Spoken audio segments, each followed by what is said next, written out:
Bismillahirrahmanirrahim. Assalamualaikum warahmatullahi wabarakatuh. Waalaikumsalam warahmatullahi wabarakatuh.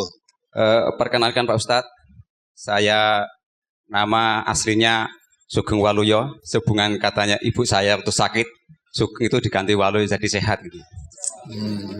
Saya berasal dari Kecamatan Luburaja atau Batu Marta di Oku, Sumatera Selatan, Pak Ustadz. Oh iya. Jadi sebelum kami berangkat untuk menyampaikan pesan dan bahwa pembina-pembina di Batu Marta atau di Oku kirim salam buat Pak Ustadz. Ya, waalaikumsalam warahmatullahi wabarakatuh. Kamu datang kapan?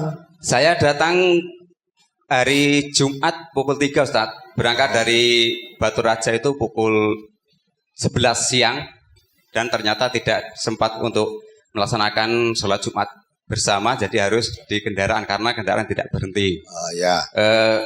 Saya datang berempat Pak Ustadz, guna juga diutus dari pimpinan cabang untuk mengikuti diklat SAR di Wonogiri. Dan masih ada terkendala karena tadi menghubungi nomor untuk koordinator dengan Wonogiri tadi SMS belum terbalas, jadi untuk peralatan itu masih ada terkendala Ustadz. Lain daripada itu Pak Ustadz, saya ingin menanyakan tentunya beberapa hal dan yang berhubungan dengan keluarga saya.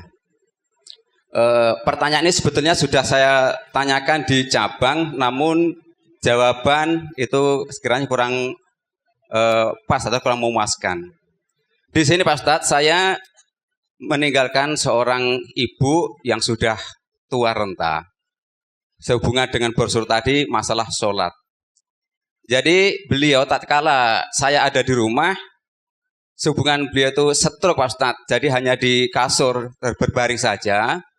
Tatkala saya berada di rumah juga saya tayamumkan Pak Ustadz, tatkala melaksanakan sholat, dan selalu saya mengingatkan tatkala waktu sholat itu sudah tiba.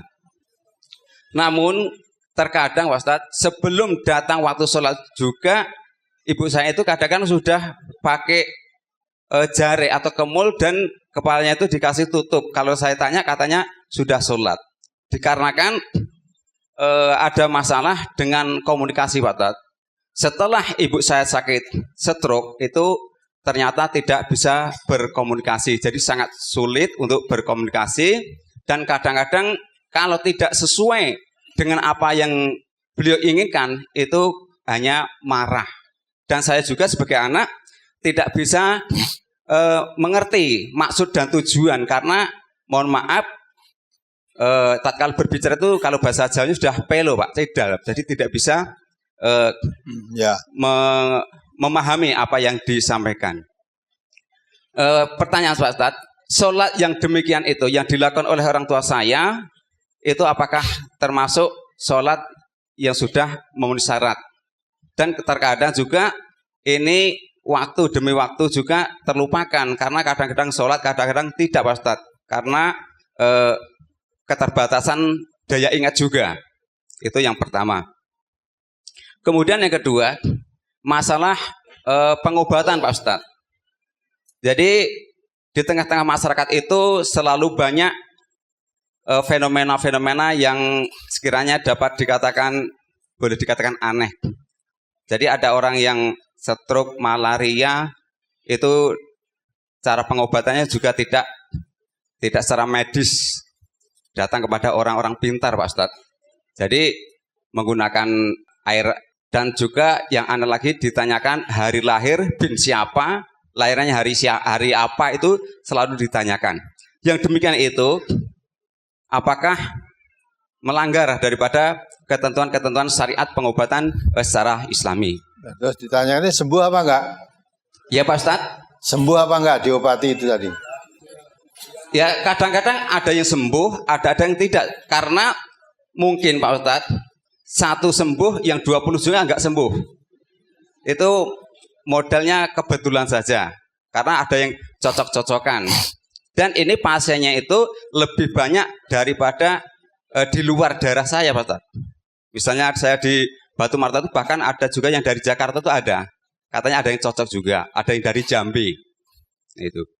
Ini nanti mohon tausiahnya, sekiranya ada hubungan hadis ataupun ayat-ayat mohon disampaikan pada kami agar kami yang mulai belajar istilahnya islah diri untuk memperbaiki diri ini terhindarkan daripada pengobatan-pengobatan yang tidak islami. Kemudian Pak Ustadz, yang ketiga,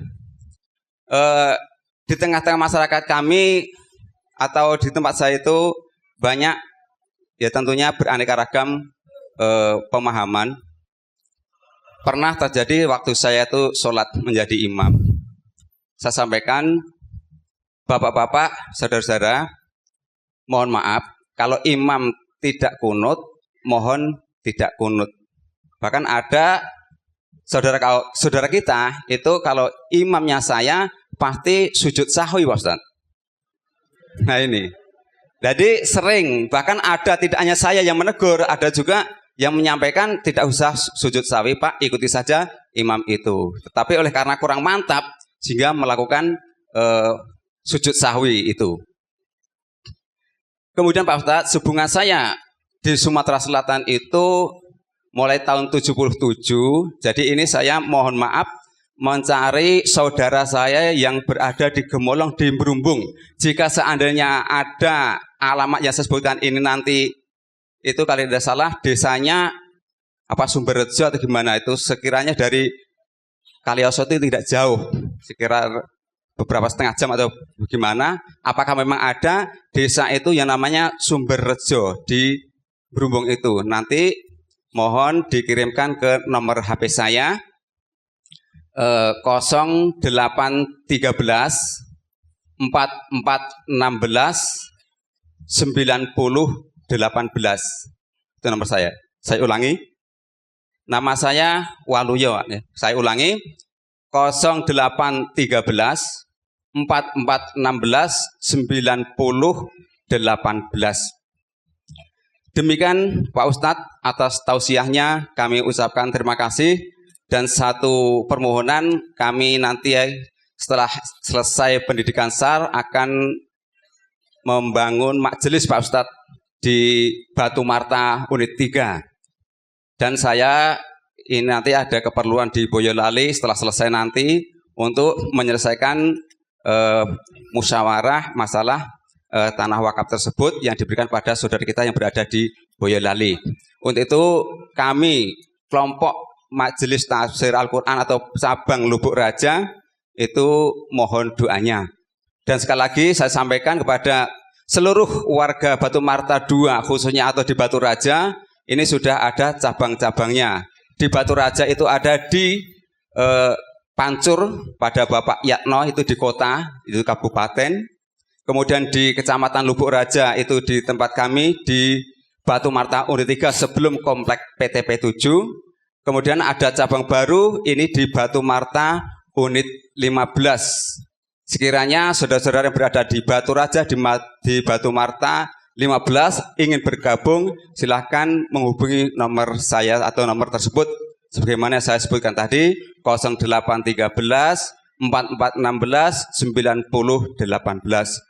Demikian Pak Ustadz, lebih kurangnya kami mohon maaf yang sebesar-besarnya. Wassalamualaikum warahmatullahi wabarakatuh. Waalaikumsalam warahmatullahi wabarakatuh. Jadi pertama mengenai ibunya yang sakit stroke tadi, sholat itu memang tidak boleh ditinggalkan. Bukan Islam yang tidak boleh ditinggalkan, walaupun fisiknya sudah lemah, tidak bisa berdiri, tidak bisa, ya, selama ingatannya masih normal, tidak boleh ditinggalkan. Maka dengan apapun, kalau bisa berdiri, tidak bisa berdiri dengan duduk, tidak bisa duduk dengan berbaring. Yang penting kalau masih normal pikirannya, masih ingat. Nah apalagi tadi bicara tidak bisa, kadang tidak paham diajak bicara, kita ya kamu ya nggak tahu ini masih pikirannya masih sehat apa enggak, masih normal tidak ya.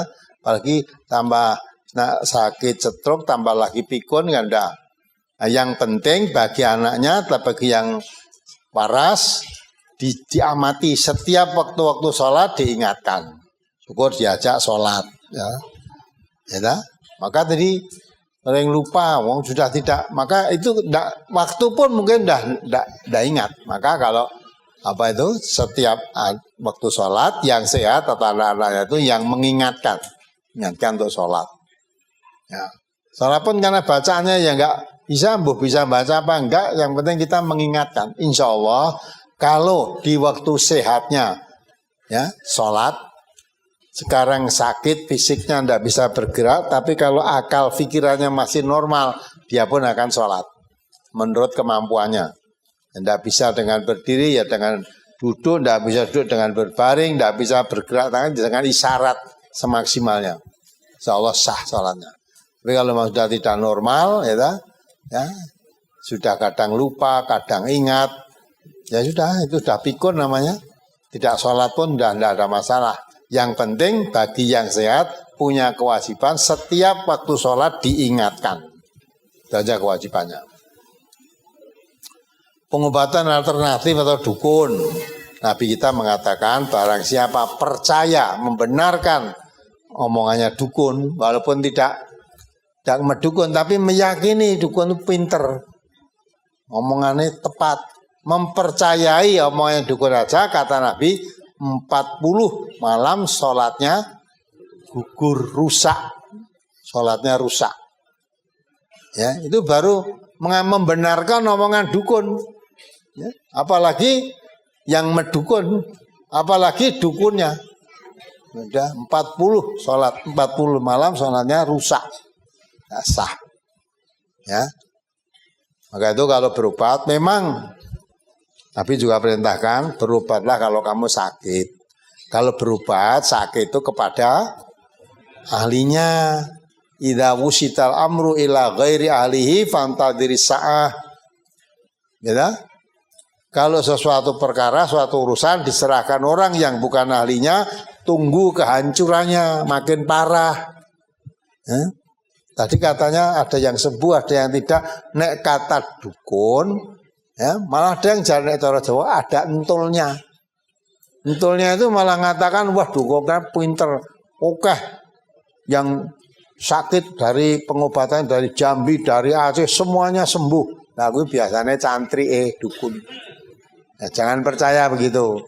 Ya, masa loro apa-apa diobati apa? Aqua, terus diburai, diwacake jambi-jambi dulu, nek Islam ya diwacake Yasin terus disebulke, terus diburehke sembuh, enggak ada model begitu. Ya. Ada model begitu. Kalau sekiranya model dibacakan Yasin sembuh dan sebagainya, itu mesti diajarkan oleh Nabi. Karena yang tahu Quran itu siapa? Nabi lebih tahu daripada kita. Masa Nabi malah orang ngerti gunanya ngono, kita malah tahu. Ya, tidak mungkin kalau dengan pengobatan Quran dibacakan, diburehkan, ya, apalagi diminum itu, ya.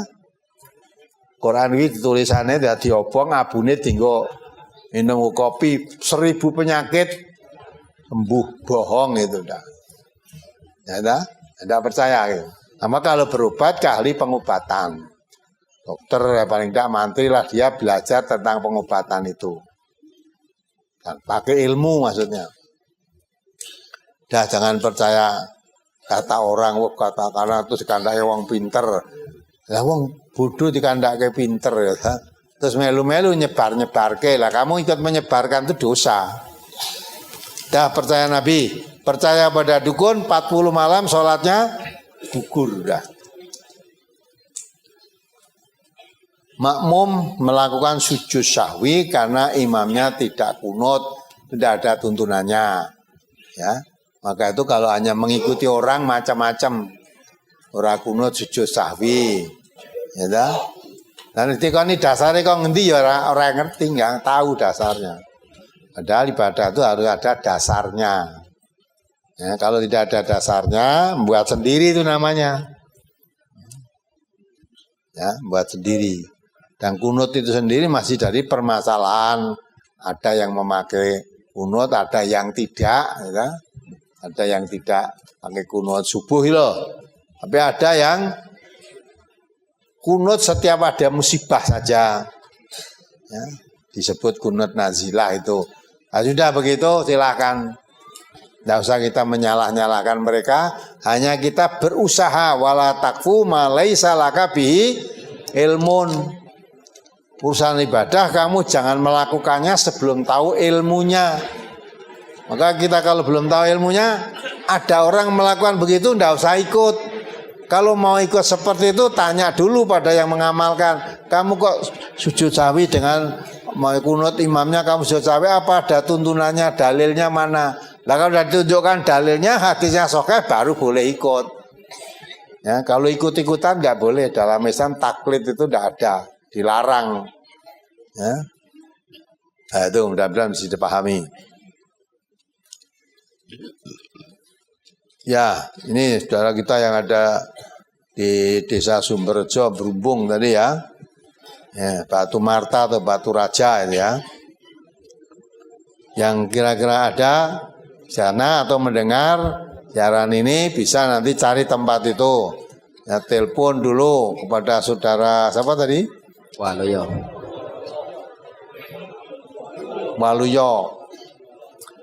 Nomornya 0813 0813 4416 9018 Saudara Waluyo.